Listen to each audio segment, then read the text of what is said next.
के बाद एक बार फिर से आपका स्वागत करते हैं क्वेश्चन में। आज हम जिस मुद्दे को लेकर चर्चा कर रहे हैं वो मुद्दा बेहद जरूरी है, क्योंकि 2027 में विधानसभा चुनाव होने वाले हैं उत्तराखंड में और महज कुछ ही समय बाकी रह चुका है, जिसकी तैयारियों में अब बीजेपी, कांग्रेस, यूकेटी एकदम जुट चुकी है। और आखिरकार उनकी क्या कुछ चुनावी तैयारियां चल रही हैं, आज इसी मुद्दे पर हम लोग चर्चा कर रहे हैं। हमारे साथ तमाम पैनलिस्ट लगातार बने हुए हैं। उमा सिसोदिया जी, मैं आपके पास आना चाहूंगी।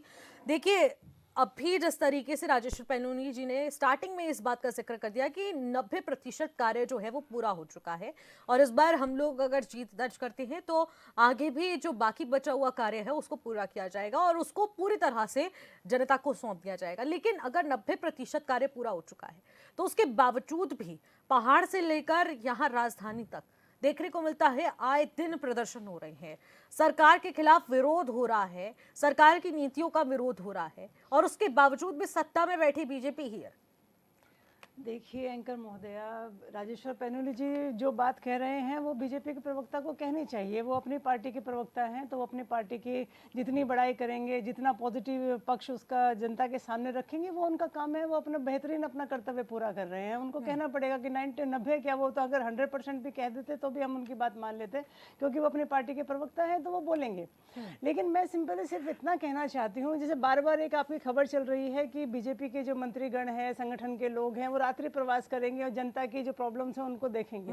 बड़ी हैरानी की बात है कि पिछले 2 बार से इनका कार्यकाल है और अब तक इनको जनता की प्रॉब्लम समझ में नहीं आई। अब चुनावी साल में ये लोग गांव गांव जाकर जनता की प्रॉब्लम समझेंगे और उसके बाद फिर इनसे वादा करेंगे कि हम तीसरे कार्यकाल में आकर उन प्रॉब्लम्स को पूरा करेंगे, क्योंकि हम पिछले 2 कार्यकाल में तो हमें समझ में ही नहीं आया कि हमें करना क्या है। हमें तो प्रॉब्लम का ही नहीं पता अभी तक। अभी तो हम पहले प्रॉब्लम जानेंगे और उसके बाद उसको पूरा करने का प्रयास करेंगे। मतलब हंसी भी आती है। और ये जो क्या मैं कहूँ, ये तो जो इस तरह का जो काम दिखा रहे हैं मुख्यमंत्री जी कि हम जाएंगे और बात करेंगे, रात्रि प्रवास करेंगे, मतलब मुझे लगता है कि हमारी उत्तराखंड की जनता को कितना निरीह इन लोगों ने समझा हुआ है कि बेचारी भोली भाली जनता है, फिर आपके वादों में फंसेगी कि देखिए मंत्री जी हमारे यहाँ रात को आए हैं, मंत्री जी ने हमारे साथ बैठ के खाना खाया। हमारे लोग बहुत भोले हैं और फिर इनकी जो जुमलेबाजी है उसमें फिर ये लोग फंसेंगे और उसके बाद फिर आपको वोट दे दिया जाएगा। इस तरह की जो बातें हैं, देखिए बहुत सारी बातें यहाँ पर हो चुकी है कि पर्यावरण का नुकसान कर रहे हैं, सड़कें चौड़ी बना रहे हैं, जनता जो है पूरी आंदोलनरत है, वो सारी चीज़ें हैं, वो सबको दिखाई देती हैं। लेकिन इस तरह की जो इमोशनल चीज़ें मुख्यमंत्री जी करने का प्रयास कर रहे हैं, कोई भी पढ़ा लिखा व्यक्ति, सबको साफ समझ में आता है कि सिर्फ एक दिखावे की बात है कि रात्रि में जाएंगे और वहाँ प्रवास करेंगे। क्योंकि कोई भी ये कह दे कि पिछले 10 साल की सरकार में अगर आपको आज तक प्रॉब्लम समझ नहीं आई तो भाई आप एक रात में आप क्या प्रॉब्लम समझोगे आप जनता की? आप एक रात में मुझे बता दीजिए कि आप क्या प्रॉब्लम समझ लोगे। एक रात में आपने गांव में प्रवास कर लिया, अगर आप पिछले 10 साल में नहीं समझ पाए। हमारे 5 सांसद हैं बीजेपी के, बताइए, और हमारे पेड़ों के कटने का मुद्दा दूसरी पार्टी के सांसद उठाते हैं प्रदेश में। हमारे सांसदों को क्या समझ में नहीं आ रहा कि क्या हो रहा है, या अपनी पार्टी के सामने वो इतना चुप होकर बैठे हुए हैं कि उत्तराखंड में कुछ भी होता रहे वो बिल्कुल नहीं बोलेंगे। हमारी अगर टिहरी की सांसद की मैं बात करूं तो आप बताइए मैम, कभी पिछले इतने सालों से वो सांसद हैं, आज तक एक बार भी उन्होंने कभी संसद में उत्तराखंड के बारे में कोई बात ही नहीं की। तो ऐसे लोगों को आपने सांसद बनाया हुआ है जो हमारी बात ही नहीं रखते संसद में जाके। तो ये बहुत सारी बातें हैं कि सिर्फ सत्ता पक्ष का सांसद आप नहीं है भाई, आप पूरे उत्तराखंड के सांसद हैं, आप विपक्ष के भी सांसद हैं। और कम से कम आपको पर्यावरण के जो खतरे हैं, वो पर्यावरण का खतरा अकेला मेरे लिए नहीं है, अकेला आपके लिए नहीं है। अगर कुछ गड़बड़ होगी तो वो उन तक भी पहुंचेगी। अगर पर्यावरण पे खतरे आते हैं तो वो सब पर पहुंचेंगे। अगर पर्यावरण हमारा खराब होता है, अगर हमारे हिमालय का पारिस्थितिकी तंत्र बिगड़ता है तो ये खतरा पूरे देश पे नहीं पूरे विश्व पर होगा। अगर इस चीज़ को भी हमारे नेता नहीं समझ रहे हैं तो मैं समझती हूँ ये बहुत ही ओछी और बहुत ही छोटी बातें हैं। मुख्यमंत्री जी को इतना समग्र उनको इस बार मैंडेट मिला है, पिछली बार भी मिला था और इस बार भी उनको पूरा मैंडेट मिला हुआ है बीजेपी को। उनके पास एक बहुत बड़ा मौका है कि वो राजनीतिक इच्छा शक्ति का प्रयोग करते हुए उत्तराखंड को एक बहुत ही बेहतरीन सरकार दें।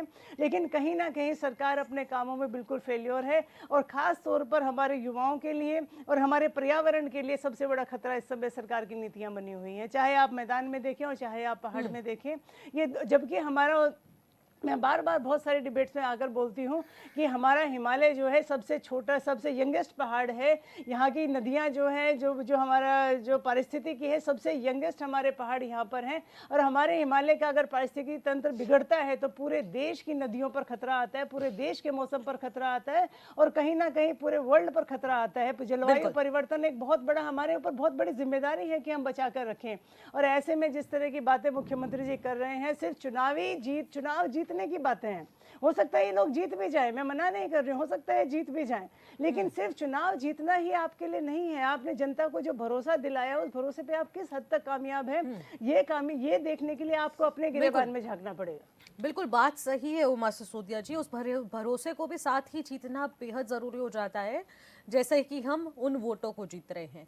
पैनोली जी, आपसे जानना चाहूंगी कि आखिरकार ये जीत कितनी ज्यादा जरूरी हो चुकी है बीजेपी के लिए, कि विकास के आड़े जो भी आएगा उसका खात्मा हो जाएगा क्या? जैसे कि 6000 पेड़ों का खात्मा हो रहा है। एक मिनट पहले जब मीनाक्षी जी के जवाब दे दूं, मुझे लगता है एग्जाम्पल से समझाना पड़ेगा उनको, कितना समझ में आता है कितना नहीं समझ में आता, उनको अर्थ का अनर्थ कर देती है। मैंने एक बड़ा सिंपल सी बात बताई थी कि एक मान लीजिए कि स्प्रिंटर है, मतलब स्प्रिंटर जो तेजी से दौड़ता है, 100 मीटर की रेस 10 सेकंड में कवर करता है, वो वर्ल्ड रिकॉर्ड हो जाता है। हम अगली बार सोचते हैं कि अब उसको 9 सेकंड में करना चाहिए, तो 110% की परफॉर्मेंस हो जाती है। तो लोग उससे उम्मीद करते हैं कि और अच्छा परफॉर्म करेगा।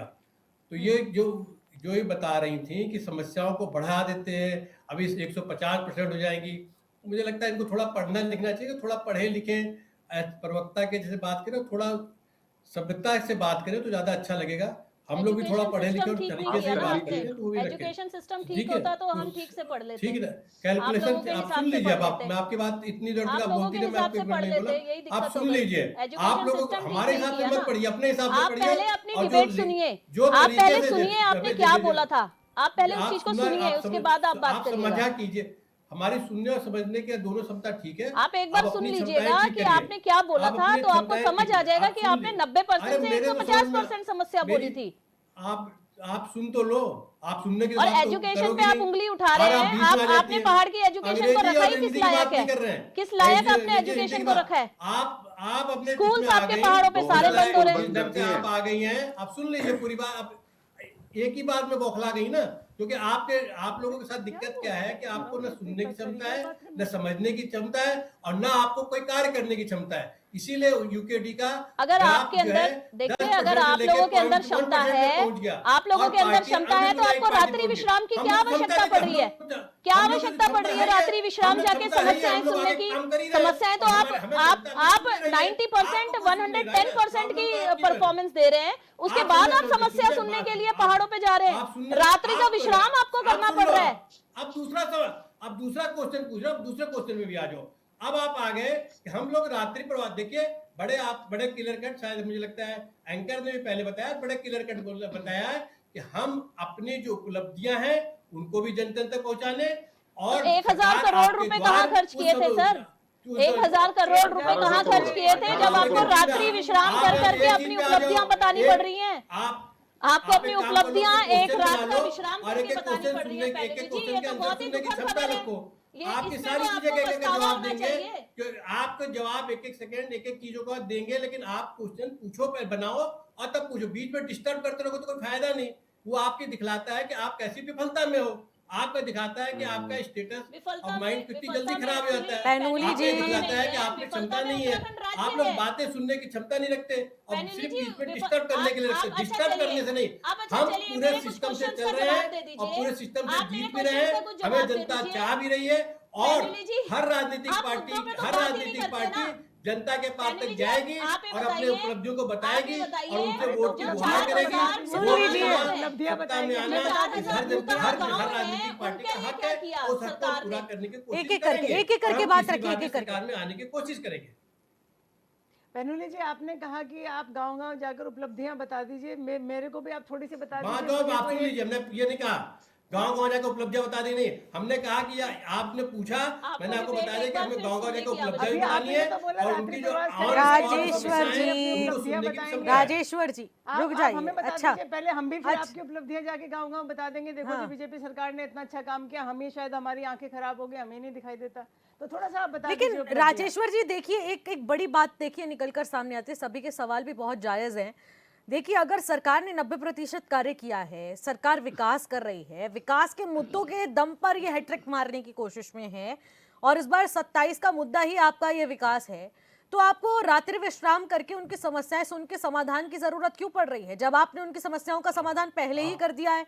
देखिए, अब आप बोलती है कुछ समस्याएं त्वरित होती है, अभी 90% तो 10% तो बाकी है और कुछ ना कुछ त्वरित समस्याएं होती हैं। कुछ आपको ऐसा लगता है कि कुछ चीजें आपकी जो चीजें कम्युनिकेट नहीं हो पाई, कुछ कॉन्फिडेंस लेवल बढ़ता है, बहुत सी चीजों के लिए तो ये क्या राजनीतिक इतने पार्टी शॉर्ट है, टाइम में आप राजनीति जरूरी 10% है। पूरा ये खींच शॉर्ट टाइम लेंगे की वो बात नहीं समय है। कि हम ये रात्रि काम मैं विश्राम आपको में एक बात आप वो बता रहा सारा हूं, डेटा हम कलेक्ट कर लेंगे? तो सारा अभी डाटा तक जो कलेक्ट आपके करने में संबंधित अधिकारी हैं वो क्यों गहरी नींद में सोए हुए थे? क्या मुख्यमंत्री खुद नहीं, जाएंगे, न उनके न संगठन के अधिकारी गहरी जाएंगे? नींद में सोए थे, न जिलाधिकारी पार्टी क्या कर गहरी रहे नींद थे में फिर सोई है, आपके? न पार्टी के कार्यकर्ता गहरी नींद में सोए हुए। जो भी देखिए, जो भी चीजें और भी होंगी, जैसे अब आपके माँ बाप भी अगर आके शाम को आपसे पूछ लेते बेटा आज कुछ इसको आप दिक्कत तो सीधा नहीं, कहिए ना, तो आप चुनावी बताते हो, एजेंडा है। तो ठीक आप है, बता दीजिए। ठीक है, हम ये थोड़ी कह रहे कि चुनाव एजेंडा, हम चुनाव के लिए हर चीज करेंगे, जो बिल्कुल, जो बिल्कुल, भी बिल्कुल। जायज चीजें होंगी, हर जायज है, चीजें जायज करेंगे है, और उसके जायज है, जायज जायज चीजें है। करेंगे और जायज पे पैनुली जी, काम जायज है। करेंगे और जनता के पास भी जाएंगे। ठीक है, बहुत देर से कुछ कहना चाह रहे हैं आशीष जी, बोलिए आशीष जी। जी, मैं थोड़ा-सा कॉन्क्रीट बात करना चाह रहा था। बिल्कुल। जब इन्होंने ये कहा कि हम रात्रि प्रवास करेंगे, हम्म। मुझे उत्तराखंड के वो लोग बताइए जो भाजपा के नेताओं को अपने गाँव में रात्रि प्रवास करने देंगे। अंकिता भंडारी के हत्यारों को कौन अपने यहाँ प्रवास करने दे रहा है, मुझे समझ में नहीं आ रहा। दूसरा, इन्होंने कहा कि डेवलपमेंट के मुद्दे पर काम करेंगे। मुख्यमंत्री जी ने जब इस बार अपने 5 साल पूरे किए और 3 साल पूरे किए, जो भाषण दिए हैं, उनमें से केवल सारे काम केंद्र सरकार के बताए, राज्य सरकार का कोई काम बताया ही नहीं है। जैसे एम्स की स्थापना केंद्र सरकार का काम है, राष्ट्रीय राजमार्गों का काम केंद्र सरकार का काम है, राज्य को क्या करना चाहिए वो उन्होंने बताया नहीं है। अब मैं इनको याद दिलाता हूँ, शायद ये भूल गए होंगे। एक मैनिफेस्टो था, इनका घोषणा पत्र था जिसमें इन्होंने बहुत सारी बातें कही। इनके सांसदों की स्थिति तो अभी मैं बता दूं कि जो गांव गोद लिए थे उनका नाम भी ये जानते नहीं है और उनकी बदहाली तो दुनिया देख ही रही है। अब मुख्य विषय क्या है? मुख्य विषय है कि केंद्र सरकार की योजना से पैसा लाना और उसको यहाँ पर राज्य में खर्च करना। बॉर्डर स्टेट की स्थिति ये है कि राज्य ने केंद्र से कोई नई योजना उत्तराखंड के लिए लाई नहीं है। प्रधानमंत्री आते हैं, भाषण देते हैं, चले जाते हैं। अब मैं मुख्यमंत्री जी जाता हूँ, इन्होंने कहा कि राज्य में निवेश लाएंगे, 70 करोड़ रुपए खर्च किया कि राज्य में निवेश के नाम पर ये एक छोटी सी फैक्ट्री भी नहीं खोल सके। इन्होंने कहा कि हम राज्य के बच्चों को उच्च शिक्षा के लिए 50,000 रुपए का अनुदान देंगे प्रति वर्ष। वो कहा 1 रुपए का भी अनुदान किसी को दिया नहीं है, ना इनको बच्चे मिले, ना इनका कोई मतलब है। इन्होंने कहा रिवर्स पलायन करेंगे, एक शब्द था रिवर्स पलायन, यानी बाहर से जो लोग हैं वो आएंगे तो उनको लेंगे। इन्होंने 225 लोगों की लिस्ट बनाई, जो लोग अपने काम और कारोबार पूरा करके अपने गांव में आराम से जिंदगी जीने आए, उन्हीं लोगों के नाम रजिस्टर में लिख लिए, तो पलायन आयोग का काम पूरा हो गया, उनका बजट जारी हो गया। अब मैं कहता हूँ राज्य में डेवलपमेंट के पैरामीटर पर कौन सा ऐसा काम है जो हो सकता है कि मेरे समझ में ना आ रहा हो, उमा जी बैठी हैं, मीनाक्षी जी बैठी हैं, उनकी समझ में ना आ रहा हो, हमारे पंचोली जी बैठे हैं, उनकी समझ में ना आया हो, लेकिन इनके हमारे भाजपा प्रवक्ता के दिमाग में याद हो, कोई बात नहीं। लेकिन अगर हम गूगल में भी ढूंढेंगे तो भी राज्य सरकार ने ऐसा कोई काम नहीं किया जो परफॉर्मेंस हो। इन्होंने एक काम बहुत बढ़िया किया है, इन्होंने भ्रष्टाचार किया है। भ्रष्टाचार को लेकर इनके अधिकारी, इनके मंत्री, इनके संतरी सड़कों पर नंगे नाच रहे थे, चारों तरफ से खुली लूट चल रही थी। और इस सब के बावजूद भी इनके तीन सीनियर मिनिस्टर हैं, मैं नाम लूंगा, जो 5 बार लगातार एमएलए हैं, वो आजकल घाम ताप रहे हैं और मंत्रिमंडल खाली पड़ा है और फिर ये कह रहे हैं सरकार चल रही है। भाई सरकार है ही नहीं तो चलेगी कहां से? और इनकी एक मंत्री है रेखा आर्य, आंगनबाड़ी की महिलाएं अपना खाद्य सामग्री लेकर कई किलोमीटर पैदल चलकर अपने केंद्र जाती हैं सामान लेकर, अपने सिर पर बोझ रखकर। ये उसका आज तक समाधान नहीं निकाल पाए क्योंकि जो सप्लायर है वो भ्रष्टाचारी मंत्री का बिल्कुल प्रिय है, तो वो एक जगह सामान रख देगा तो आंगनबाड़ी, हजारों आंगनबाड़ियों को तोड़ना पड़ता है। इसके अलावा आपने SIR शुरू किया उत्तराखंड में। SIR जब शुरू किया है और आपने अधिकारियों कर्मचारियों की ड्यूटी लगाई है, तो मुझे बताइए ना राज्य सरकार के कौन से बिंदु से उनकी आप हेल्प कर रहे हैं, कहाँ से उनकी वोट लाने का काम, कहाँ से वोट काटने का काम कर रहे हैं। मैं आपको बता दूं पूरे उत्तराखंड के अंदर प्रत्येक विधानसभा में एवरेज 8 से 10 हजार से लेकर 20 से 25 हजार तक वोट फर्जी बनाई गई है। और उत्तराखंड का सारा डेटा, चाहे वो जनगणना का हो, जनसंख्या का हो, मतदाता का हो, चाहे लाभार्थी का हो। और एक मैं निशी जी लास्ट बात कहूंगा, हाँ। भारतीय जनता पार्टी में बहुत सारे प्रकोष्ठ शायद इनको बनाए गए होंगे, लेकिन 2 प्रकोष्ठ निश्चित रूप से बढ़िया काम कर रहे हैं। उसके लिए मैं राजेश्वर पैनुली जी का निश्चित रूप से दिल से धन्यवाद दूंगा। इन्होंने 2 प्रकोष्ठ बनाए, एक बवाली प्रकोष्ठ, एक थलवा प्रकोष्ठ। बवाली यानी उत्तराखंड में कहां कब किस मुद्दे पर लड़ाई की जा सकती है, झगड़ा किया जा सकता है, लोगों को मारा जा सकता है, पीटा जा सकता है, वो बवाली प्रकोष्ठ का काम है। एक है थलवा प्रकोष्ठ, मुद्रा लोन के डिफाल्टर है और बैंकों के डिफाल्टर है। उसके अलावा इन सबको इकट्ठा करके इन्होंने सारे डिफाल्टरों को इकट्ठा करके भारतीय जनता पार्टी का गठन कर लिया। मुझे ये बताइए उन डिफाल्टरों को अपने घर में कौन घुसने देगा, कौन उनको रात्रि प्रवास करने देगा, और भारतीय जनता पार्टी के किस चेहरे पे अंकिता भंडारी के खून के छींटे नहीं है, ये बताने का काम कीजिए। आप राज्य को सम्मान नहीं दे सकते, ना महिला का सम्मान है, ना युवा का सम्मान है, ना और सुनिए लास्ट सुन लीजिए, मैं एक लास्ट बता रहा हूँ। ये उत्तराखंड राज्य भारत के सेना के जवानों से भरपूर था और उनकी गौरव गाथा से भरपूर था। आज इन्होंने अग्निवीर दे दिया। आज वो अग्निवीर से आप बताइए कौन सी गौरव गाथा लिखेंगे 4 साल में, और बाद में अंबानी और अदानी के उनके गार्ड बनाकर छोड़ देंगे। आपने उत्तराखंड की सेना के जो गौरव था उसको भी कलंकित करने का काम किया। ये सारे सवाल आपको विधानसभा में पूछे जाएंगे और 2027 आपके लिए इतना आसान नहीं जितना आप सोच रहे हैं कि आप झूठी यूनिवर्सिटी का, व्हाट्सएप यूनिवर्सिटी का, मुस्लिम यूनिवर्सिटी का नाम लेंगे और चल जाएगा काम। मुझे बताइए ना, कांग्रेस को कांग्रेस पर आरोप लगाया कि आपने मुस्लिम यूनिवर्सिटी की बात की जो झूठ थी। आप बताइए ना, आपने कौन सी यूनिवर्सिटी खोली है? रामदेव की यूनिवर्सिटी, जिसको 30,000 करोड़ की जमीन 1 करोड़ में दे दी। रामदेव जैसे ठगों को आप सिर पर लेकर घूम रहे हैं। आशीष जी जरा कमेंट तो लेने दीजिए फिर इसी पर। चरम है भाजपा। इसी पर कमेंट ले लेती हूँ एक छोटा सा। पैनुली जी छोटा सा कमेंट दीजिएगा, फिर मैं जाती हूँ पंचोली जी के पास। मैं आपको बोलना भूल गया था, अपने सिसोदिया जी ने बड़े उससे बोला था कि महारानी लाला लक्ष्मी जो है संसद में उन्होंने कोई क्वेश्चन नहीं पूछा। मुझे लगता है ये सब चीजें इन्हें पढ़नी चाहिए और देखनी चाहिए, तब बोलना चाहिए। महारानी लाला लक्ष्मी ने डिजास्टर मैनेजमेंट में भी बोला है, महारानी लक्ष्मी जो उस पे भी बोला है, क्या कहते हैं, नहीं बोल पा रहे हैं आप, पहले नाम बजट डाटा बेस में बोला हुआ है। महारानी लाला पढ़ा कीजिए मैडम, आप देखा भी करिए और आर्चिव जाइए, बता दिया आपको। पीएमओ से जाकर के मिला के आपके पास जवाब नहीं है तो आप रहने दीजिए ना, कोई जरूरी नहीं है। आप बोलने में बोलती जाती है भाई, हमारे कोई बात नहीं, आपका जवाब नहीं है तो कोई बुरा मानने की जरूरत नहीं है। लेकिन पैनुली जी, पर्यावरण का मुद्दा तो राज्यसभा में किसने उठाया ये भी आप जानते हैं ना। जो 6000 पेड़ काटे जा रहे हैं, इसको, इस विषय को किसने उठाया? देखिए आप नहीं, महारानी के लोकसभा क्षेत्र का है, महारानी चुप है। दूसरे ने कोई मुद्दा ही नहीं उठाया, दूसरे ने कोई मुद्दा ही नहीं उठाया। आप दोनों बातों को मिक्सअप मत कीजिए, ठीक है? कोई बात नहीं, जैसा आपने नाम मिक्सअप किया है वैसी सिचुएशन मिक्सअप हो गई आ है। जाती है कि ये कहते हैं कि यूनिवर्सिटी किसी पर्टिकुलर आदमी, यूनिवर्सिटी जो होती है चैरिटेबल यूनिवर्सिटी किसी पर्टिकुलर आदमी की यूनिवर्सिटी नहीं है। आप कुछ चीजों को पढ़ा कीजिए, समझा कीजिए, तब बोला कीजिए। राजेश्वर जी क्या है इल्जाम, नहीं वो तो बोल लेंगे, आप तो बोल लीजिए कम से कम एक बार। हमारे बोल रहे हैं वो सिर्फ इल्जामों पर चल रहे हैं। नहीं ऋषि जी, मेरा एक सवाल ज्यादा हो गया, मेरा एक सवाल है कि रामदेव को जॉर्ज एवरेस्ट क्यों दे दिया गया? आप खुद ही बोल रहे हो हिमाचल, आपको पता है कि एम्स जो होता है सेंट्रल योजना है, वो एक बार सही नाम नहीं बोल पा रहे।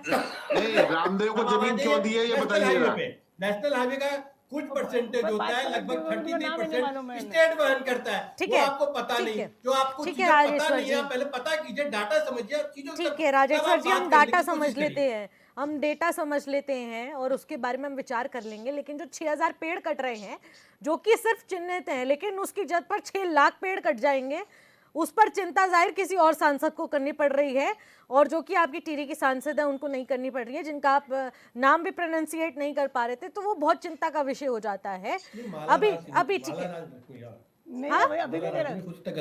जल्दी से गलती निकल गई, मैंने माला राजलक्ष्मी जी शाह है उनका पूरा नाम। ठीक है, एक छोटा सा कमेंट ले लेते हैं इसी पर पंचोली जी। मैं ये कहूँगा कि देखो, चुनाव तो एक पार्टी जीतनी है, और ऐसा हो कि जंबो गवर्नमेंट भी बन सकती तो अच्छा है। उसमें तो ऐसा तो कुछ है नहीं कि अगर मुद्दों पे या पॉलिसी पे किसी गवर्नमेंट ने काम नहीं किया तो वो दूसरी सरकार बनती कि नहीं बनती, गवर्नर की सरकार बनेगी या अध्यादेश जारी हो जाएगा, ऐसा तो नहीं है। चुनाव टाइम पे होंगे, हाँ। चुनाव भी लोग जीतेंगे। लेकिन जो दुख है उत्तराखंड के लोगों को, वो इस बात का है कि 25 साल में हमारी गवर्नमेंट ने एक रोजगार की नीति नहीं बना पाई। जिस रोजगार की हम बार बार बात करते हैं कि उद्योगों में 70% उत्तराखंड के युवाओं को नौकरी मिलनी चाहिए, अभी तक नहीं हुआ। वो आज तक हुआ ही नहीं हो। उत्तराखंड में पावर पॉलिसी, उत्तराखंड में किस तरह के ऊर्जा के संयंत्र लगाए जाएं, किस तरह के पावर प्रोजेक्ट बनाए जाएं, उस पर अब तक कोई गाइडलाइन तय नहीं की यहाँ के गवर्नमेंट ने। तो जो 25 साल का जो सफ़र है वो कहीं ना कहीं दुखता है, चुभता है। और ये एक सबसे बड़ी दुर्घटना इस राज्य में 25 साल में हुई कि सरकार ने बाकायदा, जब हमारा पार्टिकुलर 2 जिलों को, अल्मोड़ा और पौड़ी को जोड़ करके और जिले भी हैं, लेकिन 2 जिलों में अति पलायन हुआ और सरकार को झुकना पड़ा और सरकार ने पलायन आयोग बनाया। अब आप देखिए कितनी दिलचस्प कहानी है कि जो पलायन आयोग के चेयरमैन हैं वो तो देहरादून ही बैठे रहे, लेकिन अंत में उन्होंने क्या किया, उन्होंने अपना घर भी बेच दिया, वहाँ कुछ नहीं उनका, वो देहरादून ही आ गए पूरे ठीक है। चेयरमैन। तो ठीक ये है। बड़ी दुर्घटना है इस राज्य में 25 साल को लेकर के। और तो सब घोषणाएं होगी, कुछ पैसा खाएंगे, कुछ गड़बड़ होगा, कुछ भ्रष्टाचार फैलाएंगे, कोई जेल छोटा जाएगा। कमेंट, ठीक है। ये बड़ा सवाल है कि 2-3 काम है जो होने चाहिए थे, जो लोगों को बहुत चुभ रहा है। ठीक है मीनाक्षी जी, एक छोटा सा कमेंट। देखिए, कमेंट तो क्या किया जाए, क्योंकि भाजपा के जो लोग हैं उन्होंने तो अपनी आंखों पे पट्टी बांधी हुई है।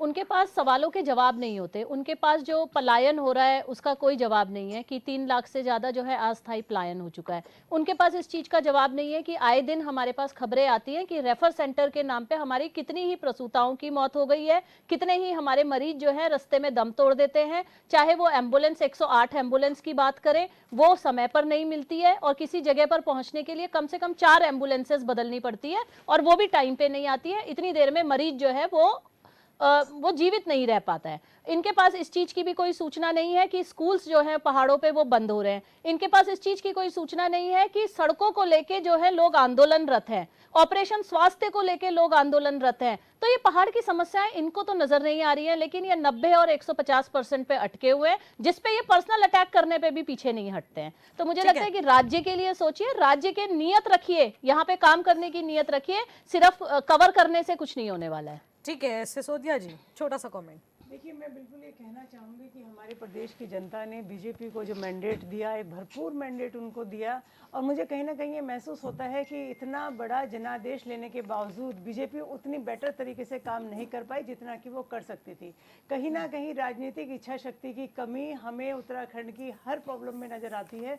बहुत सारी समस्याएं थी इतने बड़े मैंडेट के बाद, और ट्रिपल इंजन और डबल इंजन सरकार होने के बाद आप लोग बहुत अच्छे से कर सकते थे अगर आप कहीं ना कहीं ईमानदारी से काम करते और कहीं ना कहीं राजनीतिक इच्छा शक्ति के साथ काम करते। लेकिन मुझे वो इच्छा शक्ति कहीं ना कहीं मतलब बहुत कमजोर दिखाई देती है। बिल्कुल, इच्छा शक्ति पर सवाल उठ रहा है सरकार की। पैनोली जी, छोटा सा कमेंट। देखिए, हमारी इच्छा शक्ति भी बड़ी क्लियर है। हमारे पास जो मैंडेट मिला है हम उसका पूरा सम्मान करते हैं, और हमारे पास नीयत भी बहुत अच्छी है कि हमें आम जनता का जो भी विकास में कार्य हो उसको कार्य को करना है, और जितना प्रैक्टिकली पॉसिबल हो और जितना जल्दी हो सके उसको भी करना है। उसके लिए चाहे माननीय मुख्यमंत्री हो, चाहे माननीय प्रधानमंत्री हो, लगातार उस पर लगे रहते हैं। और हमारे आम वर्कर भी गांव-गांव में जिनकी प्रेजेंस है और गांव-गांव तक उनकी समस्याओं को सुनना, उनका निर्धारण करना, अगर जिला स्तर के निर्धारण तो करके लाते हैं, और इन्हीं चीजों के हमारे गांव-गांव तक पहुंचने की इच्छा भी रहती है और हम गांव-गांव तक पहुंचते भी हैं। बाकी लोग सो रहे हैं, उनको आज गांव दिखाई दे रहा है, पहले नहीं दिखाई देता, ये उनकी समस्या है। ठीक है सैनी जी, फाइनल कमेंट। देखिए, यही कमेंट है कि आज के डिबेट में एक चीज निकल कर आई है कि भारतीय जनता पार्टी का जो परफॉर्मेंस है वो नंबर 1 है, वो केवल भ्रष्टाचार में है। जब भी हम मुख्यमंत्री की आलोचना करते हैं, सरकार की आलोचना करते हैं, तो उसकी जड़ में एक भ्रष्टाचार है। चाहे वो पेड़ काटने का मामला हो, चाहे वो पेपर लीक का मामला हो, या कोई भी मामला सामने आता है तो भ्रष्टाचार से ही जुड़ता है। यह सरकार सुबह आपकी शाम सरकार 24 आएगी तो घंटे निजात मिल जाएगी क्या आशीष सैनी जी? नहीं, हमारी सरकार, हम कह तो रहे 10 साल बनाम 15 साल पता है पर उनकी सरकार आप में क्या हुआ। चर्चा आप कह कर रहे हैं लीजिए। नहीं। आप अपने आशीष चैनल जी पर कर लीजिए चर्चा। नहीं कह रहे हैं आप, कैसे वोट मिलेगा नहीं, आपको? हम नहीं, मैं कह रहा हूँ हमारी सरकार तो इतना आप अच्छा समझते काम रहिए, खुद करेगी ही फंस जाते कि हैं। जो उत्तराखंड का निर्माण आज हो रहा है, जो डेवलपमेंट है, वो कांग्रेस की देन है। भाजपा का इसमें तो कहीं कोई रोल है ही नहीं, बिल्कुल लेश मात्र भी नहीं है, कसम खाने के लिए भी नहीं है। ठीक है। इसीलिए कह रहे हैं 10 साल बनाम 15 साल, 10 साल कांग्रेस के, 15 साल बीजेपी के। जरा हाँ चर्चा कर लीजिए ना एक बार, क्या दिक्कत है? बिल्कुल ये क्यों करते नहीं हैं करते? उससे तालमेल, और भागते उसके क्यों है? बाद 2027 का नतीजा वो 10 और 15 साल के नतीजों पर ही होगा। बहुत बहुत शुक्रिया सभी पैनलिस्ट का हमारे साथ जुड़ने के लिए, चर्चा में शामिल होने के लिए। तो देखिए चर्चा बेहद खास रही है और आज का डिस्कशन इसलिए भी इंपॉर्टेंट हो जाता है क्योंकि अब 2027 विधानसभा चुनाव में बहुत कम समय रह चुका है। सभी पार्टियां अपनी अपनी चुनावी तैयारियों में जुट चुकी है। वोट कैसे पाना है ये सभी राजनीतिक दल बहुत अच्छे तरीके से जानते हैं, लेकिन आखिरकार किसके वो दांव और किसके वो पेच पूरी तरह से जनता को लुभा पाएंगे और कैसे जनता का वो समर्थन मिल पाएगा, ये देखने वाला विषय रहेगा। फिलहाल मुझे दीजिएगा इजाजत, नमस्कार।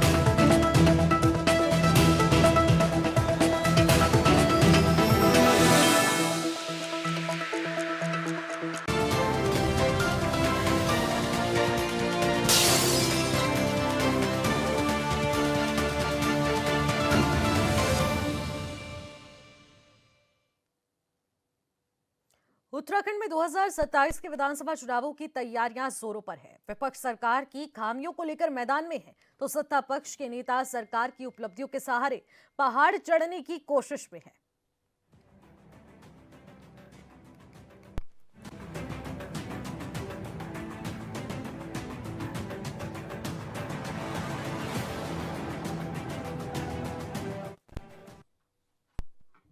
नमस्कार, आप देख रहे हैं क्वेश्चन आवर और मैं हूं आपके साथ निशी भाटिया।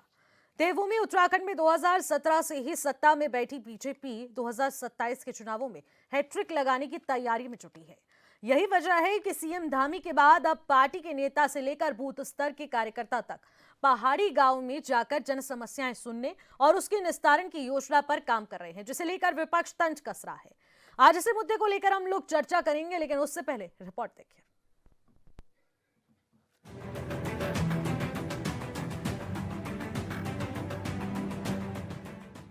उत्तराखंड के मुख्यमंत्री पुष्कर सिंह धामी लगातार पहाड़ से लेकर मैदानी इलाकों तक दौरा कर रहे हैं। कभी अधिकारियों के साथ बैठक कर दिशा निर्देश दे रहे हैं तो पहाड़ी जिलों में रात्रि प्रवास कर स्थानीय लोगों से संवाद भी कर रहे हैं। जन समस्याओं को सुना जा रहा है और उसके निस्तारण को लेकर दिशा निर्देश भी दिए जा रहे हैं, जिसे चुनावी तैयारियों से जोड़कर भी देखा जा रहा है।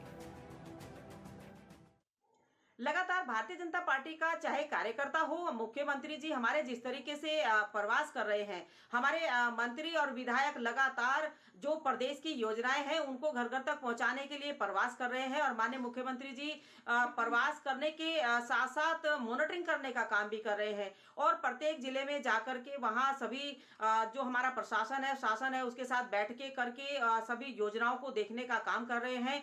और भारतीय जनता पार्टी का एक एक कार्यकर्ता, क्योंकि अब चुनावी वर्ष है, 2027 में चुनाव होना है। 2017 के बाद 2022 चुनाव में मिली जीत से उत्साहित बीजेपी नेताओं में उत्साह है। यही वजह है कि पार्टी नेता इस बात पर जोर देते हैं कि पीएम मोदी और सीएम धामी के नेतृत्व में न सिर्फ पहाड़ी राज्यों में तेज गति से विकास हो रहा है, बल्कि पहाड़ के लोगों की जिंदगी में बड़ा बदलाव आ रहा है। बीजेपी के नेता इस बात पर जोर देते हैं कि तीसरी बार भी प्रदेश की जनता बीजेपी के साथ खड़ी होगी।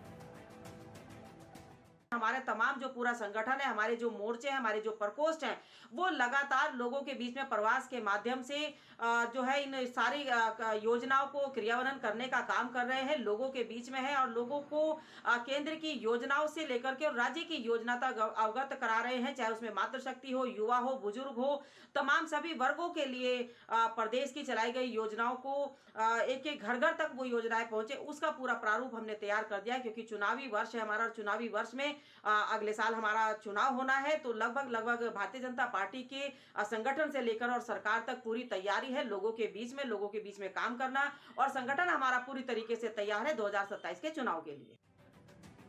2027 के विधानसभा चुनाव में बीजेपी की जीत होगी या फिर जनता कांग्रेस को मौका देगी, ये कहना आसान नहीं है। लेकिन सत्ताधारी पार्टी बीजेपी अब सीएम धामी के साथ ही कैबिनेट मंत्री से लेकर विधायक, संगठन पदाधिकारी और निकाय पंचायतों के प्रतिनिधियों को सीएम की तरह पहाड़ी इलाकों में रात्रि प्रवास करने पर काम कर रही है।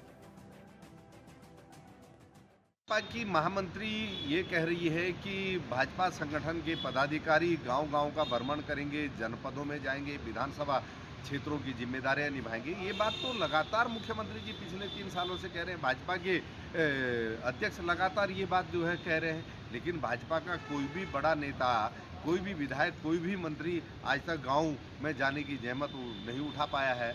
और लगातार जो है जो जन समस्याएं हैं, लोग उनके लिए आंदोलन कर रहे हैं, रोजगार की मांग को आंदोलन कर रहे हैं, बेटियां सुरक्षा की मांग को लेकर के आंदोलन कर रही है। उस पर न भाजपा नेताओं का ध्यान है, न सरकार का ध्यान है। 2017 में ही सत्ता से बाहर हुई कांग्रेस भी चुनाव की तैयारियों में जुट गई है। पार्टी की कोशिश है कि 2027 के चुनाव में किसी भी तरह सत्ता में वापसी हो। बीजेपी नेताओं के दावे पर कांग्रेस का कहना है कि सरकार की कथनी और करनी में बहुत ज्यादा फर्क है। बीजेपी की सरकार में पहाड़ की जनता परेशान है, लिहाजा 2027 के चुनाव में जनता कांग्रेस का साथ देगी।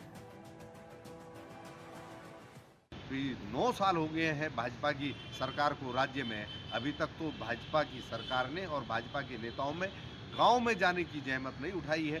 अब चुनावी वर्ष है तो हो सकता है वोट मांगने के लिए लोगों के दरवाजे पर ये चले भी जाएं, लेकिन अब भाजपा की दाल गलने वाली नहीं है। जनता ने भाजपा सरकार को बदलने का मन बना दिया है। कांग्रेस पार्टी के नेताओं को जो प्यार और दुलार जनता का मिल रहा है, उससे ये तय हो गया है कि आने वाले समय में प्रदेश में कांग्रेस की सरकार बनने वाली है। चुनाव को लेकर सत्ता पक्ष और विपक्ष के बीच आरोपों की राजनीति है, लेकिन ये तो सच है ना कि 2014 लोकसभा के बाद से ही बीजेपी लगातार चुनाव जीत रही है, और इस बात से कोई भी इनकार नहीं कर सकता कि आज भी प्रदेश की सबसे बड़ी समस्या पलायन है। और आज भी सच है कि 1500 से ज्यादा गाँव में सड़क नहीं बनी है।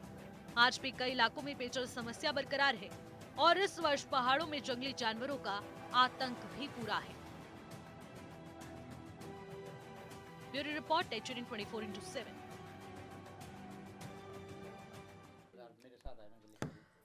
तो जिस तरीके से कांग्रेस और बीजेपी में आरोपों की राजनीति शुरू हो चुकी है, एक तरफ रात्रि प्रवास को लेकर तैयारियां तेज हैं, तो उसी के सहारे अब कांग्रेस निशाने पर लेते हुए आरोप प्रत्यारोप कर रही है। 2027 विधानसभा चुनाव बेहद खास होने वाला है।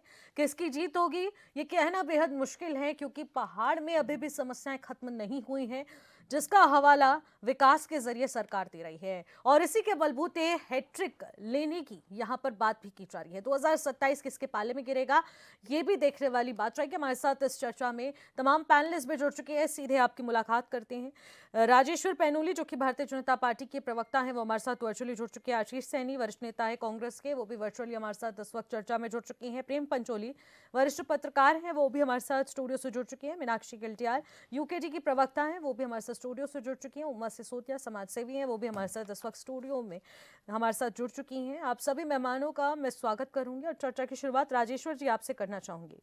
पहाड़ में विकास के नाम पर बीजेपी हैट्रिक लगाने की बात करिए, लेकिन पहाड़ में क्या सारी समस्याएं खत्म हो चुकी हैं?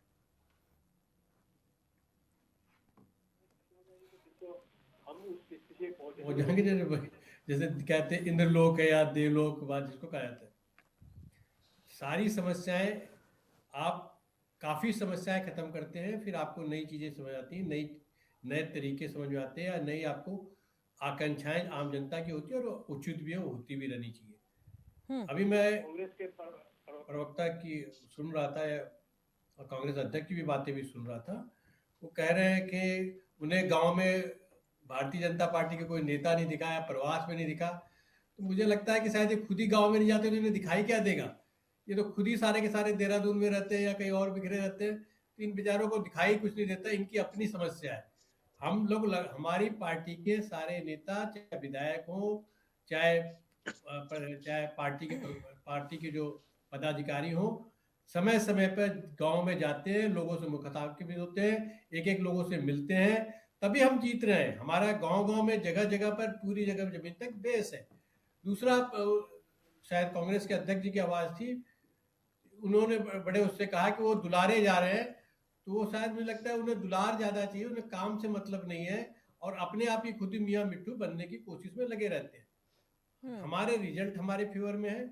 हम पूरी कोशिश कर रहे हैं कि हम हर तरीके से कम 80 से 90% सीटें उत्तराखंड में जो पिछले का रिकॉर्ड, उस रिकॉर्ड को तोड़ के उससे भी ऊपर आए और उसके लिए हम राजेश्वर जी, ये सवाल मैंने आपसे इसलिए करा था क्योंकि आप ही लोग अपने भाषणों के माध्यम से और अपने विकास के गाथा के जरिए कह रहे हैं कि हमने पहाड़ की तकदीर और तस्वीर दोनों बदल कर रखी है। इसीलिए बार बार इसका जिक्र किया जा रहा है कि क्या पहाड़ की वो सारी समस्याएं खत्म हो चुकी हैं जिस विकास की सरकार बात कर रही है? तकदीर और लेकिन इसी हमने तस्वीर और तकदीर दोनों बदली है। आपका क्वेश्चन ये था कि सारी समस्या मतलब 100%। हम ये कह रहे हैं कि हमारी जो सफलता है वो 90% से ऊपर है।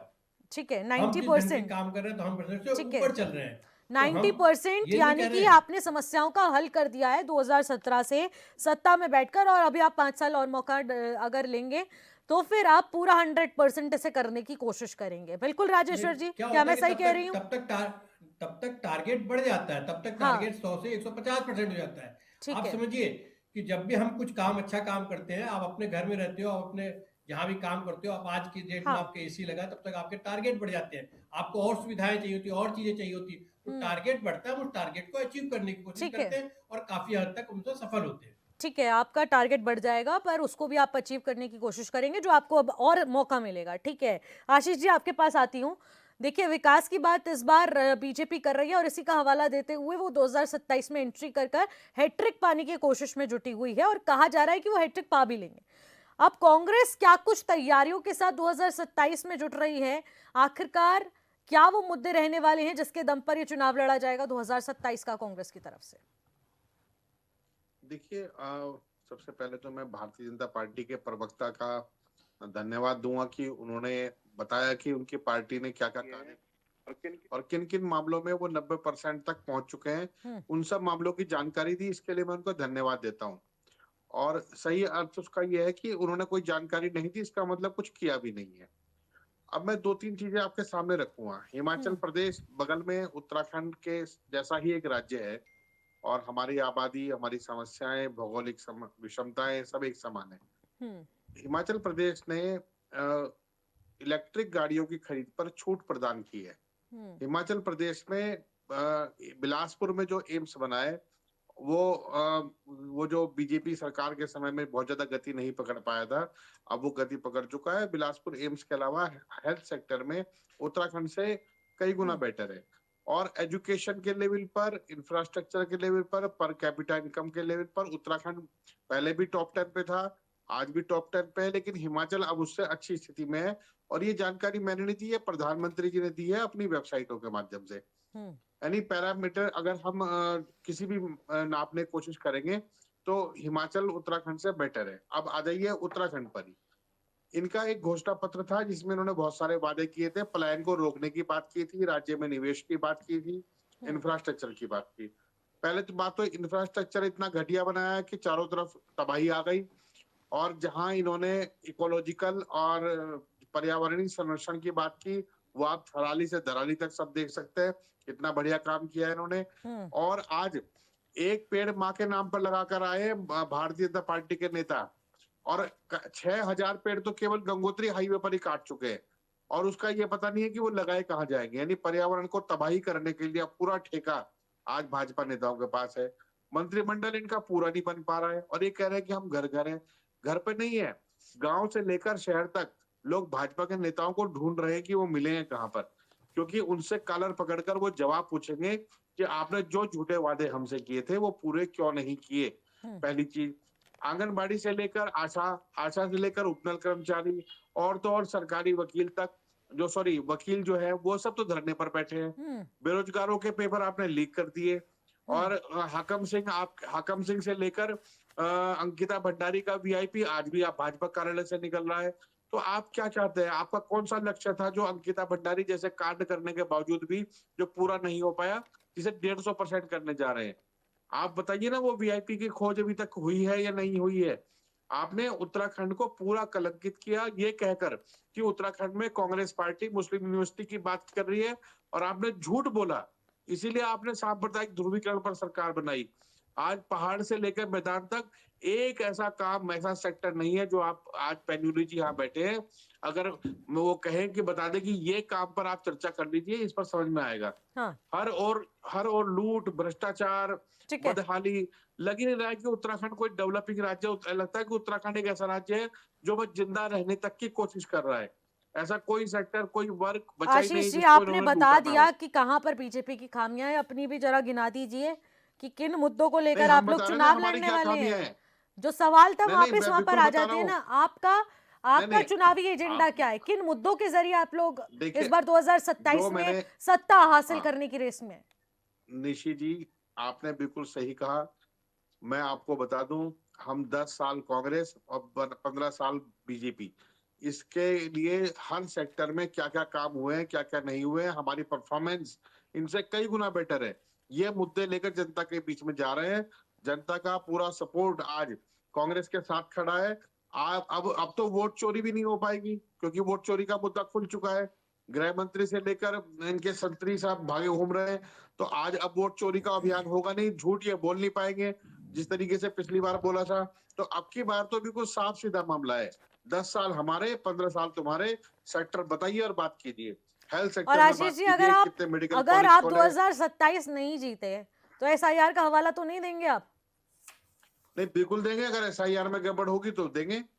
बिल्कुल। देखिए, गड़बड़ बात इनको घूम फिर करने कर नहीं यहीं देंगे आ हम, जाती है। लेकिन अभी आप बोल रहे चुनाव में गड़बड़ी बिल्कुल बर्दाश्त नहीं होगी, क्योंकि अब बिल्कुल भी नहीं यहाँ नहीं, पर हम कोई करने चांस नहीं नहीं बचा देंगे। है। हम अब इनसे आप बोल रहे हैं हार नहीं, जाएंगे निश्चित तो जी, हाँ देंगे हम ना हवाला। ना, मैं खुद ही आपने अभी बोला है। एक चीज छोटी अब सी, आप अपने शब्दों से नहीं मत नहीं, मेरा मुकरिए। मेरा ठीक है मेरा आशीष जी, निश्चित जी, पकड़े गए अब नहीं आप। नहीं, आप आज आपके सामने मैं एक मांग रख रहा हूँ, सिर्फ एक मांग, हम्म। कि जिस समय चुनाव शुरू हो, फाइनल इलेक्टोरल बॉन्ड हमें मशीन रीडेबल फॉर्मेट में चाहिए। चुनाव आयोग देगा तो निष्पक्ष चुनाव होगा, हमारी सरकार 100% बनेगी। और हम्म। यदि मशीन रीडेबल नहीं आई, फर्जी वोट जोड़ी गई, और फर्जी वोट को बचाने के लिए, उनको आइडेंटिफाई करने के लिए डिजिटल फॉर्मेट या मशीन रीडेबल नहीं दिया गया, तो इसका मतलब चुनाव आयोग के साथ ये मिले हुए हैं। ये चुनाव में जीत अपने हाथ से लिख रहे हैं।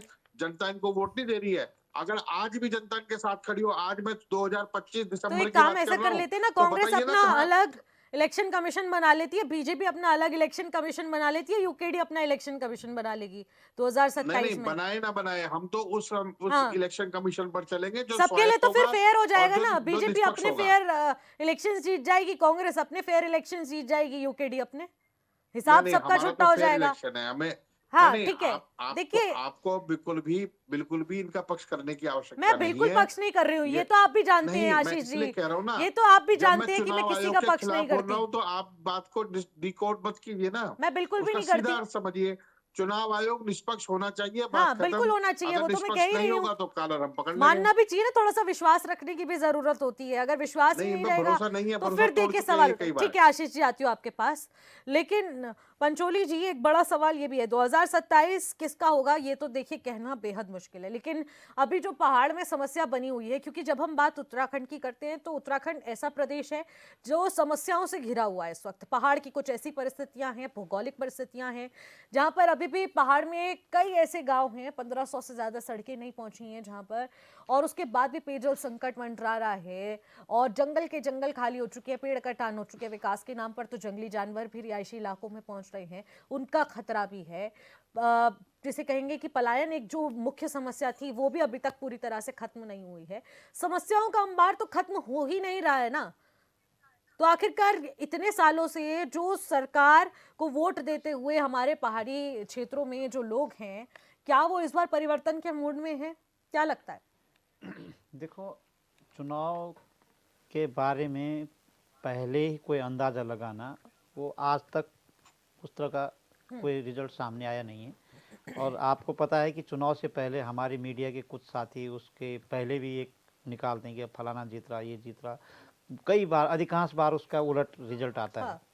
लेकिन जब हम राज्य की बात कर रहे हैं, जब नया राज्य बन रहा था, और मुझे लगता है कि मेरी पत्रकारिता की शुरुआत भी नए राज्य के दौरान से कुछ दिन पहले शुरू हो गई थी, और नया राज्य बना, नए राज्य के इलेक्शन हुए 2002 में, नई सरकार बनी जो चुन करके आई।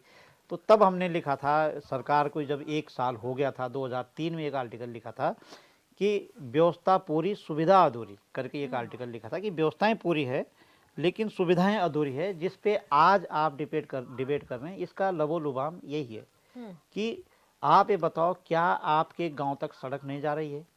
जा रही है ना। आपके गांव तक लाइट नहीं पहुंच रही है? पहुंच रही है ना। राज्य के मुश्किल से 2 या 3% गांव हैं जहां लाइट नहीं है। राज्य के ऐसे कोई गांव नहीं है जिस गांव में एनएम सेंटर नहीं है। सारे गांव में, ठीक है, अब वहाँ एनएम सेंटर में एएनएम रह रही कि नहीं रह रही है, ऐसा कोई गांव नहीं जहाँ रिटेलर की दुकान नहीं है, जो मूलभूत सुविधाएं हैं।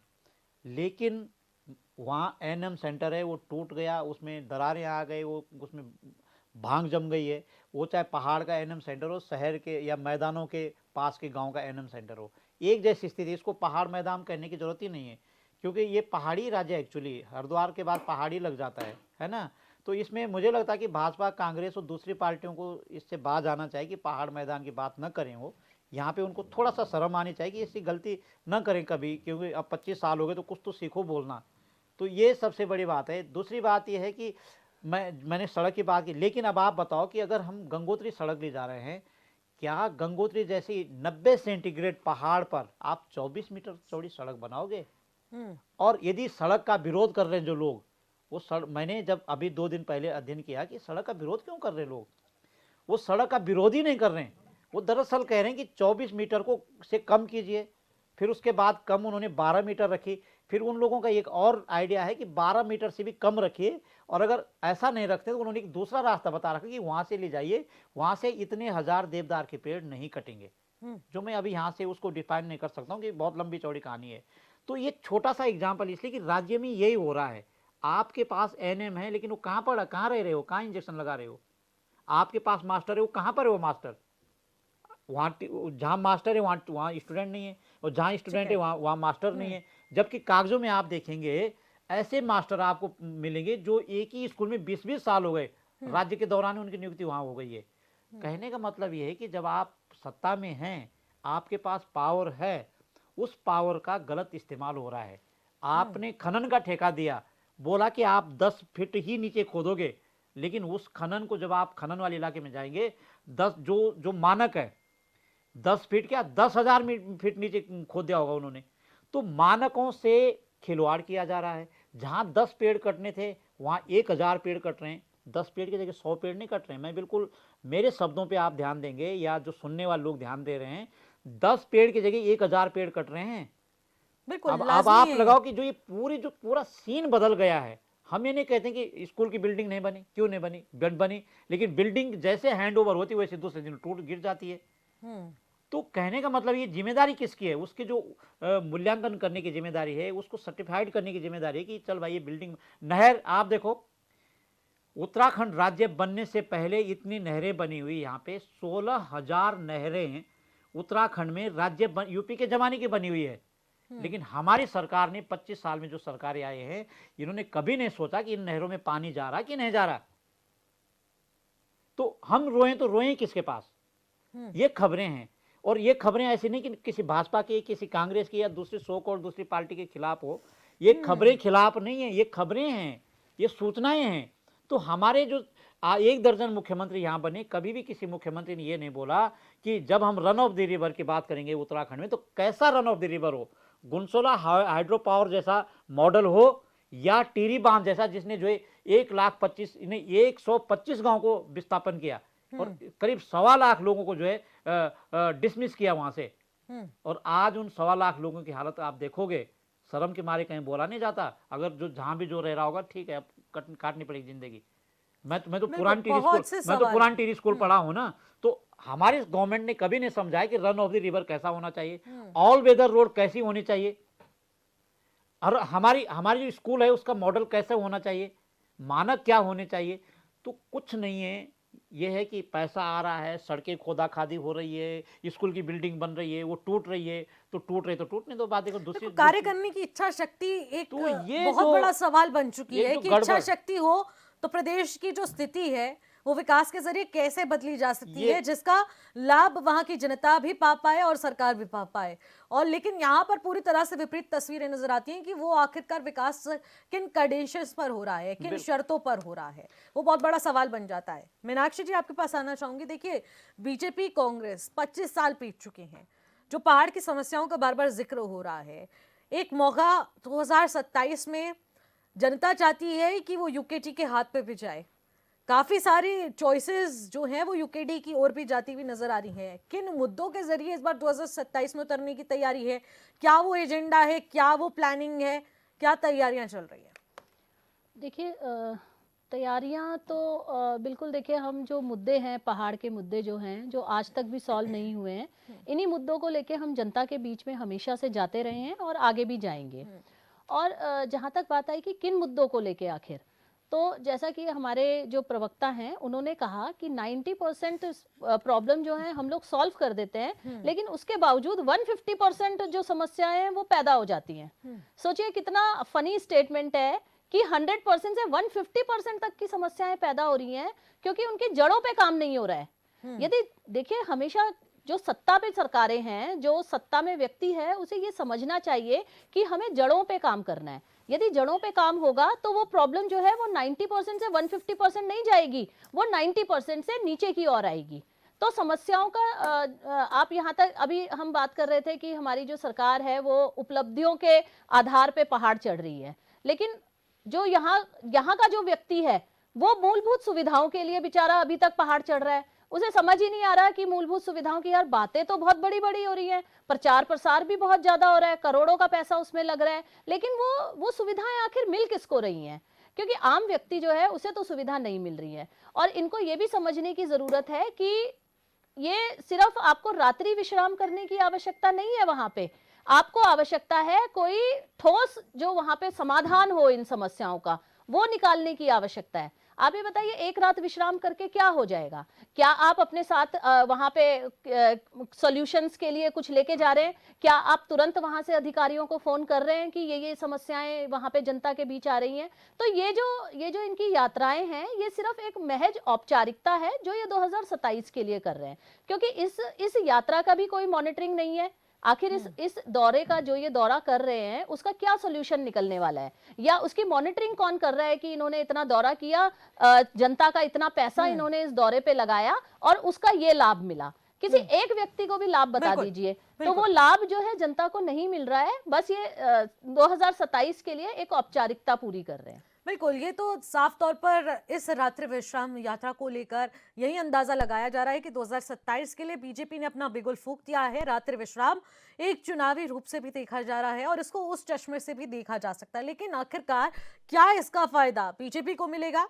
और जो बीजेपी के कंधे पर बंदूक रखकर निशाना साधने की कांग्रेस कोशिश कर रही है, क्या वो भी इस रेस में उनसे आगे निकल पाएगी? ये भी बहुत बड़ा सवाल यहाँ पर देखने को मिलता है। फिलहाल एक छोटे से ब्रेक के लिए रुकेंगे और ब्रेक के बाद जल्द लौटेंगे। आप बने रहिएगा।